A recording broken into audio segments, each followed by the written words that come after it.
أعوذ بالله من الشيطان الرجيم. بسم الله الرحمن الرحيم ثم الصلاة والسلام على أشرف المرسلين وعلى آله وصحبه الأجمعين. ربي اشرح لي صدري ويسر لي أمري واحلل عقدة من لساني يفقه قولي.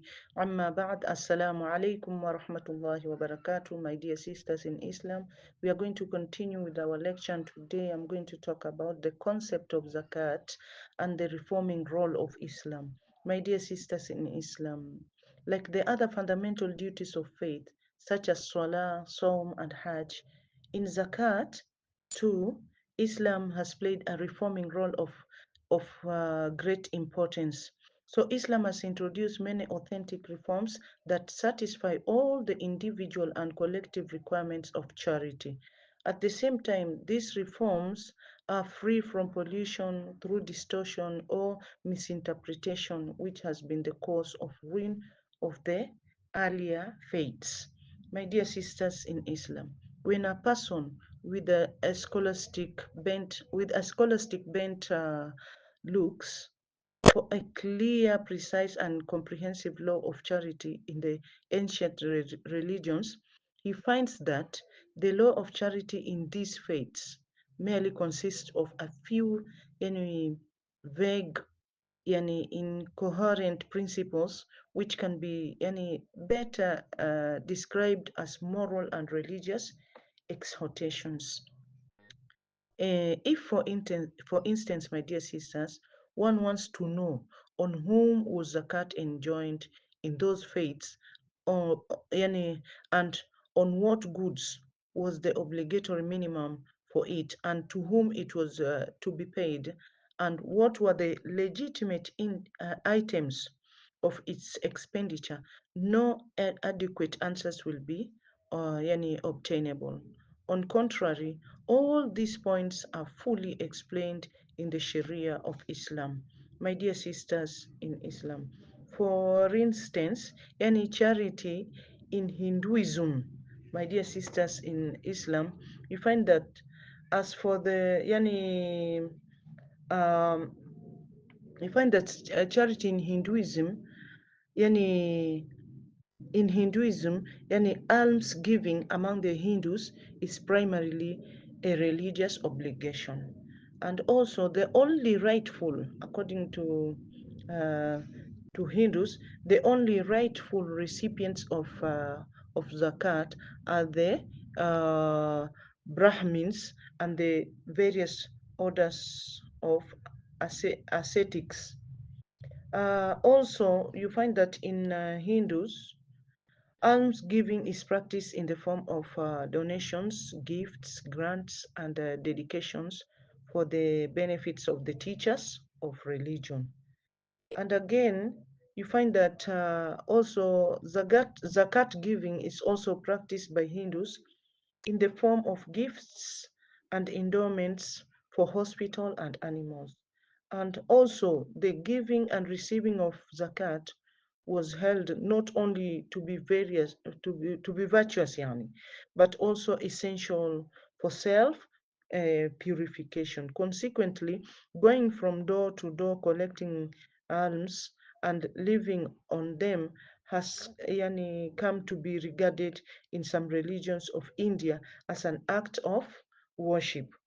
My dear sisters in Islam, when you look at zakat giving in Judaism, we learn from the Old Testament that the Israelites had to pay the silver coin as part of the crop of their land and herds of cattle in charity. So those among them who were yani 20 years or above were required to make an offering of silver coin to the Lord. Similarly, at the time of reaping the harvest, yani it was enjoined upon them not to reap the corners of their fields, but to leave them yani for the poor. So you find that, my dear sisters in Islam, every 3 years, the revenue thus collected was deposited at Jerusalem. So 1/10 of it was given to the priests. Out of it, the food was distributed to the strangers, the poor, the orphans, and the widows. So the cash, yani atonement, was set aside for the service of the portable yani structure used by the Jews of the congregation and for buying the vessels of altar. My dear sisters in Islam, the Jewish scriptures do not precise or praise by begging or living on charity, but instill in mind the qualities of dignity and self-reliance among the Jews. So it is further laid down that the poor should give alms. My dear sisters in Islam, yani in the Mosaic legislation, according to the Jewish, it is enjoined to give yani one's income, but in practice only a fifth part is donated, yani lest the giver himself be forced by the circumstances to be the recipient. It is also yani, ordained that charity is to be collected by force from the defaulters. Likewise, it should be given to parents, brothers, and sisters first, then the poor. A daily distribution of food and a weekly dole of money were two main features of the of the Babylonians and Jerusalem Talmud. So at the same time, the poor should never be put to shame by receiving what? Charity. My dear sisters in Islam. On the other hand, my dear sisters in Islam, as for the measure of sincerity displayed by the Jewish community in the discharge of the religious obligation of charity, this law contains no provisions for the collection of the what? For the collection of income. So everything being apparently left to the conscience of the taxpayer, which all yani, experience proves to be a slender reliance. We read that the incomes were not paid.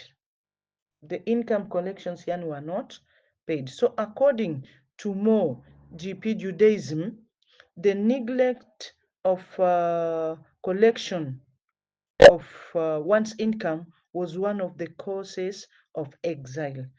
Bearing in mind, my dear sisters in Islam, the evidence yani, furnished by Jewish scholars and the fact that the Jewish yani, have generally been famous for wealth, being engaged in trade, riba, noted for the business also of shrewdness and making money by all means. Let us, my dear sisters in Islam, consider the following Quranic statement. Allah states in the Holy Quran, Surah Al-Imran, verse 181, Allah states, بعد أعوذ بالله من الشيطان الرجيم لقد سمع الله قول الذين قالوا إن الله فقير ونحن أغنياء.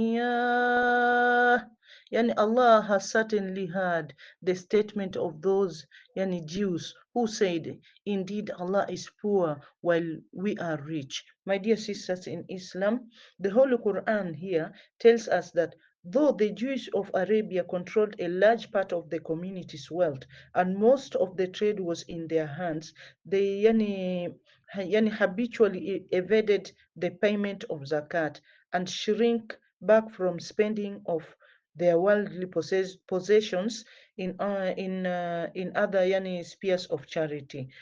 Here again, Allah states very clearly on the same in Surah Al-Baqarah, verse 83, Allah states very clearly and said, and state, وَإِذَا أَخَذْنَا مِيثَاقَ بَنِي إِسْرَائِيلَ لَا تَعْبُدُونَ إِلَّا اللَّهَ لا تعبدون إلا الله وبالوالدين إحسانا وذي القربى واليتامى والمساكين وقولوا للناس حسنا وأقيموا الصلاة وآتوا الزكاة ثم توليتم إلا قليلا منكم وأنتم معرضون. And remember, we took a covenant from the children of Israel to this effect: worship none but Allah, treat with kindness your parents and kindred, and uh, and orphans and those in need. Speak fair to the people and pay zakat. Then did ye turn back, except a few among them, or the few among you, and ye beslide even now, my dear sisters in Islam. Also, with regard to paying of alms in Christianity, Jesus had not brought for his followers an elaborate law corresponding to that of Musa alayhi salam. Jesus' mission was confined to enacting a few amendments in the existing Sharia and fostering true spirit of sincerity, submission, kindness, and fellowship among the Christian of Israel. So this means that no precise law of charity is found in the Christian literature or canonical decrees. What is contained in them does not go beyond moral instruction and what? And advice. So, my dear sisters in Islam, you find that the direction which he Saint Paul gives for a weekly collection of alms in this case seems to have been the origin of a custom which was largely followed in the different churches and has continued to be enforced to our own day. Well, with regards also, my dear sisters in Islam, with the now reforming role of Islam, which is the last and final word of Allah, ends the series of his messages to mankind. It therefore came with a general law suitable for all times and places, for the whole of community. Islam recognizes the needs and interests of all people, of all um, individuals as well as groups in all fields of life. Thus, it has satisfied all sides living in the Muslim society through its balanced, equitable legislation. So, Islam has enacted a number of changes in the conception and plan of the institution of zakah and charity, which have a far-reaching effect on the moral life, which is the cement that joins and unites all sides of society family. Here we will deal with a few just of them. My dear sisters in Islam, first, Islam abolished the vested interest, both religious and from father to son, that had entrenched in the institution of charity. So the monopolistic system had worked to the damage of the privileged classes themselves by perverting their moral outlook and making them lazy. So what held the guarantee of sustenance for such people was that they were the descendants of a prophet or belonged to a particular family or held a religious office.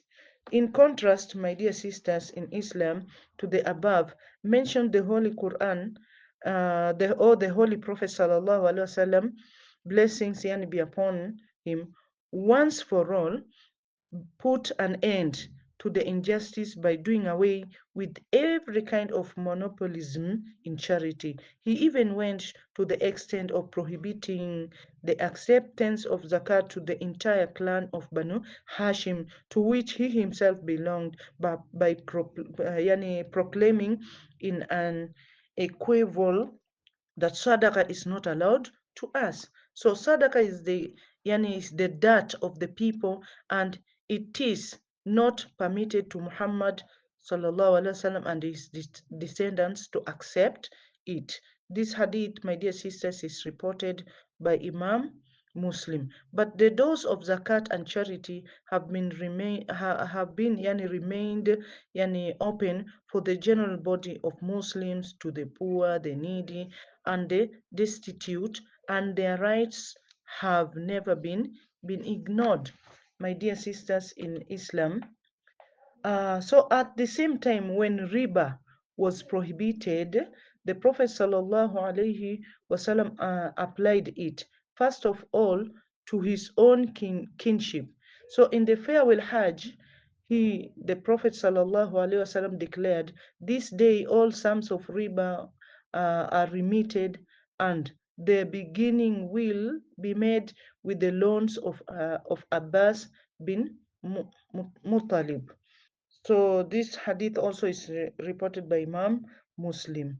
So second, the Prophet sallallahu alaihi wasallam did away with all middlemen between the givers and recipients of zakah, as were found in Judaism, such as the hereditary priests of Jerusalem, through whose agency alone could be duty of charity be discharged. So there are no intermediaries between Muslim and their Lord.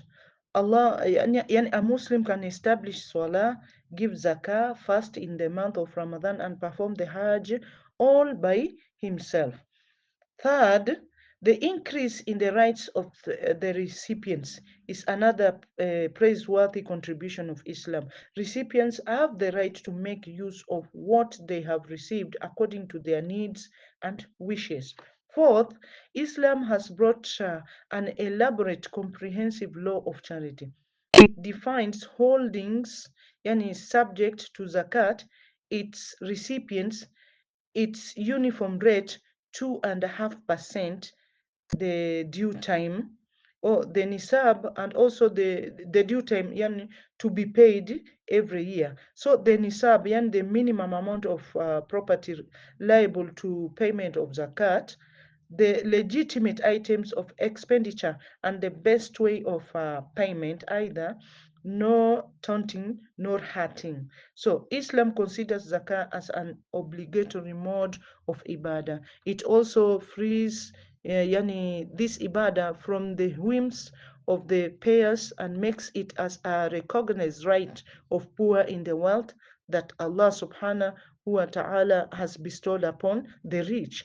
And fifth and lastly, uh, you find that these new great improvements made charity in Islam a most progressive, noble, and comprehensive social and devotional institution. So it is a godly system. It is a duty enjoined by Allah subhanahu wa ta'ala and undertaken by Muslims in the interest of society as a whole. Shukran jazila wa barakallahu